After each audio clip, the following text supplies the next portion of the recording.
just did this edit on this podcast. I remember we were talking about that. But it was over 3 hours, so it took a long time. Yeah, the camera pans. We see the Enterprise. It zooms in on a window.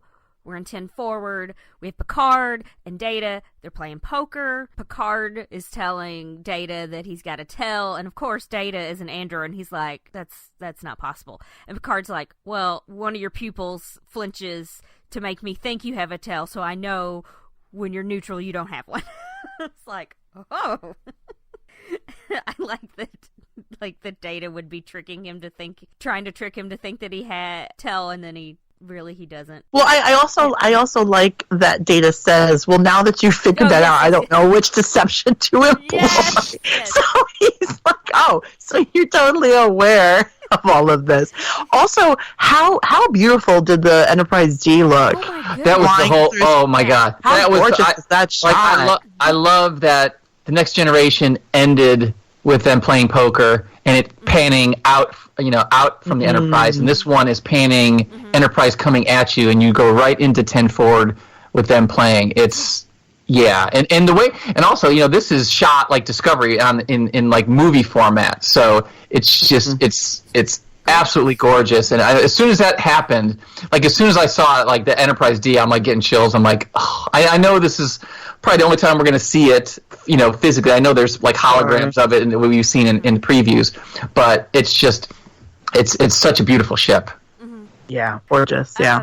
Did they mention like how they did effects and stuff on the after show? Because I haven't really looked into it to see what kind of mix of like CG or practical effects or anything that they do. I didn't know what. No, they didn't. And I haven't really looked for. There may be a featurette out there about it, but sure, that's all CG. It was gorgeous either way. Yeah, I mean, say what you will about Discovery. I mean, I have my issues with Discovery. Season 2 is better, but as far as the production values and the effects, it's movie quality. So they are definitely putting the money into these shows, which is awesome.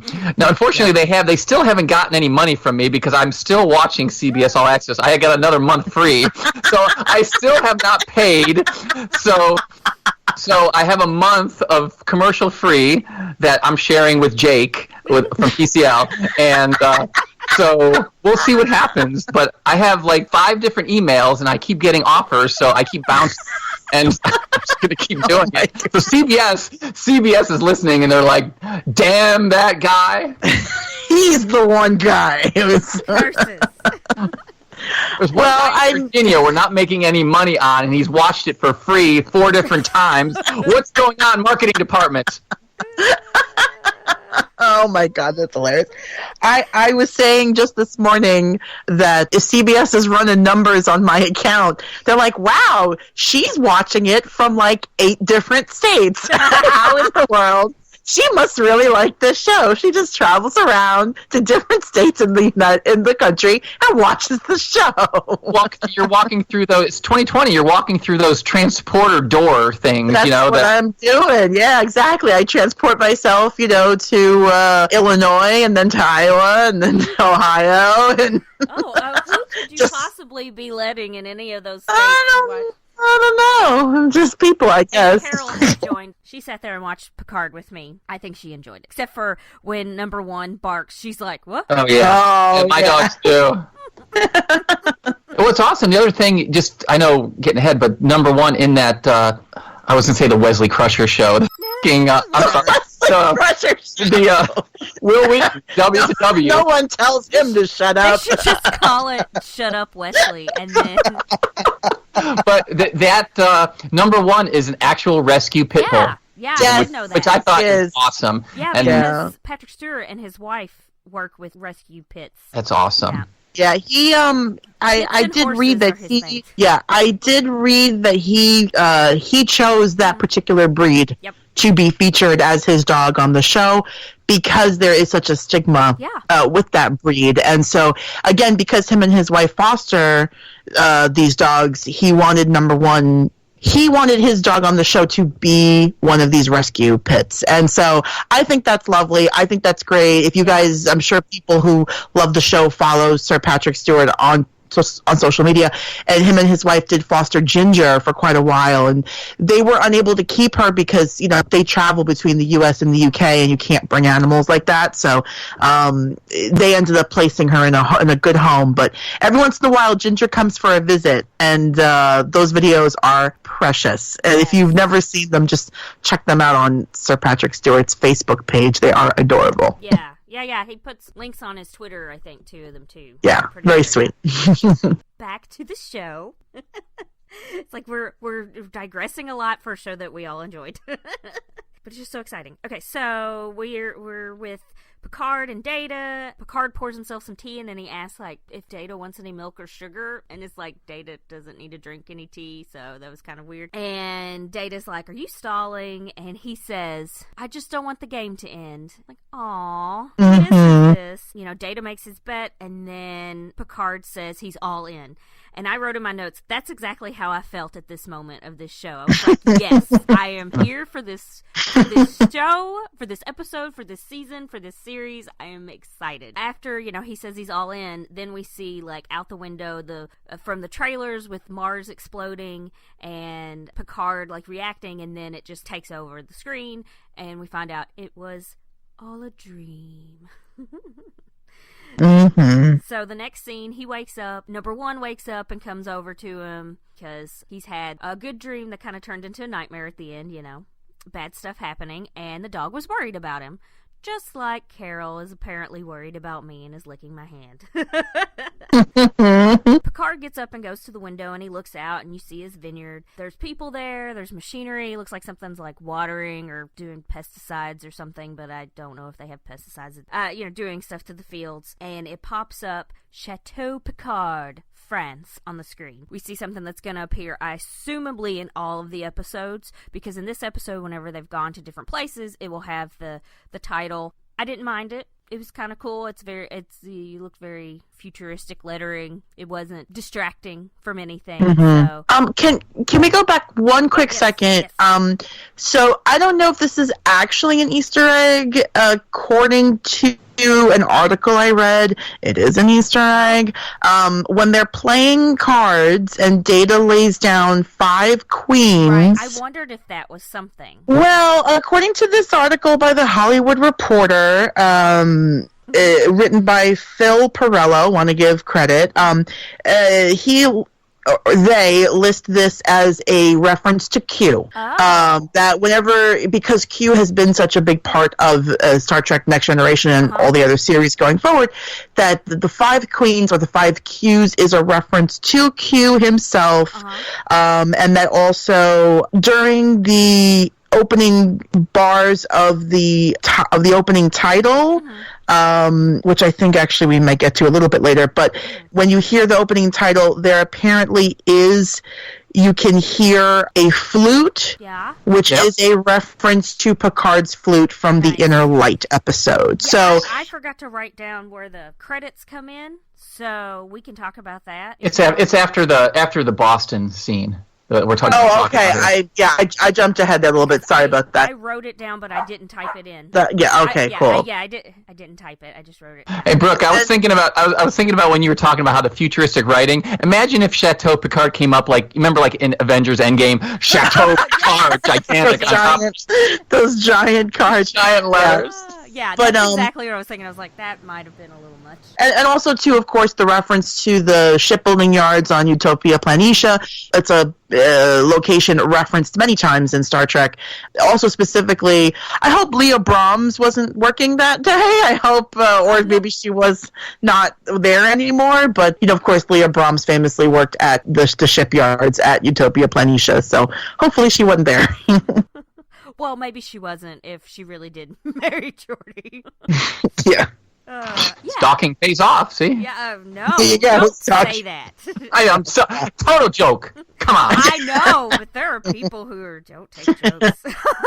The Picard cast does not endorse stalking. Thank you, yes. But we do endorse funny jokes. Yeah, that's true. So the next scene, we see this large futuristic city. It's kind of reminiscent of like Hong Kong or Singapore or something. And then we have another title at the bottom, and it says it's Greater Boston, but it doesn't say USA or anything, which I think is kind of amusing, since the other ones, it does say I guess there's just one Boston. We see a close-up on Dodge's face, like her eyes, and she's gazing into the eyes of this lovely young man who we find out later is her boyfriend.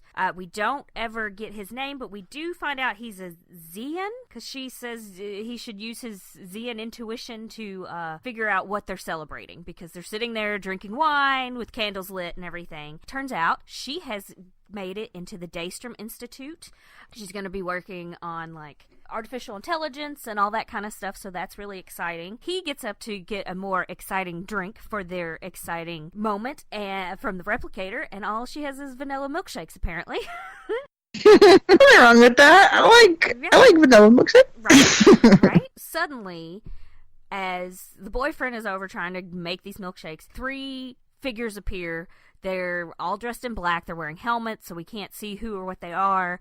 One throws like a knife or a dagger or something towards the boyfriend. It hits him right in the heart, and he falls. And I was like, right? I'm like, Jesus, I'm like, right? Good to know you already, Right? It's like, we didn't even get his name, man. It's like, I guess at least he had some lines, so he has a SAG card. So they grab Dodge and they're starting to like interrogate her and ask her where she's from and where the rest of them are, and I was like, oh, is she a android or something? Like as soon as they say that, I'm like, there's something like this that's going on, and I'm like, why would if that's going to be a big part of the show, why are they doing it now? But of course we'll find out soon. But they, she doesn't want to, she's like trying to answer their questions, just tell them that she's from Seattle and she doesn't know what they're talking about, and they decide to cover her with a hood and like try to knock her out. Well, when they do that, it turns on something in her brain, and all of a sudden she's like a sleeper agent, and she just beats them all up and then grabs one of their guns and kills them, and then takes off the hood and looks around and is like, oh crap. She realizes what's happened. When he says she's been activated, I thought, okay, she's some kind of a sleeper agent, or she's enhanced in some way. Yeah, I wasn't also, sure I don't know was like a full, like, like a data sort of thing, but I was like, there's something. Well, they asked, like, where, he said, like, where are the rest of you? Where are you from? And then she becomes activated and then goes, Jason Bourne on him. Right. Yeah, pretty much. So there's a really interesting article that I read, and you can also read it on StarTrek.com, and it's an article about Issa Briones, the actress who plays Dodge, and she talks a little bit about how she prepared for this role, that when she was younger, she was heavily into martial arts, and she's actually quite young in real life. She's only 21, but when she was a kid, she basically said that she was in the dojo 7 days a week. Wow. She loved martial arts, really was into it. Then she kind of stopped for a while because she wanted to go into acting and like thought, okay, I'll focus on acting. And then when she got this job and they told her, okay, you're going to have to learn how to do some fighting skills, she was like, oh, gotcha. And basically, she said she trained for about a month to do the fight scene that we see on the steps toward the end of the episode, and that was heavily featured in the trailers as well.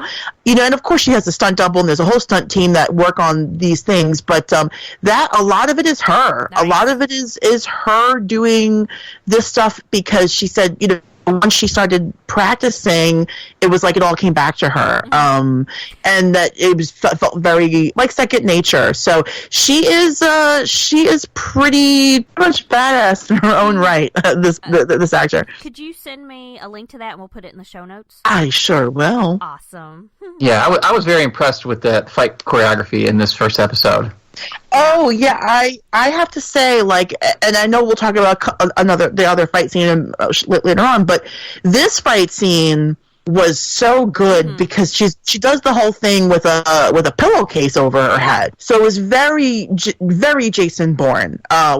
So yeah, I totally got that vibe as well. But yeah, great action, great choreography on that, and then later on the steps, I mean, it's a pretty complicated fight to all the kicking and the punching, and you're on these steps and you're running up and down. Like, it's a lot of coordination, a lot of choreography to get that right. And I thought, props to the entire stunt team that did that. That's just absolutely so well done. Yes, it was. And so I don't ever forget to say this.